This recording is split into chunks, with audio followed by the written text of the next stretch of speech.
And you. Perfect. Okay, let's get 2 minutes on the clock, please.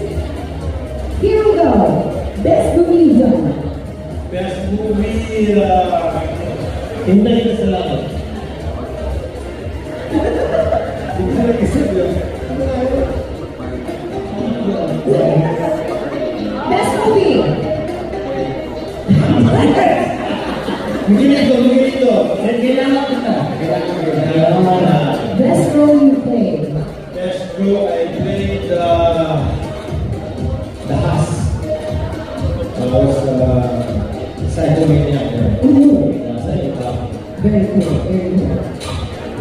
Ako, talaga yun. Sa akin mga kanya. Nice, nice. Ang gusto namin, balik ko na.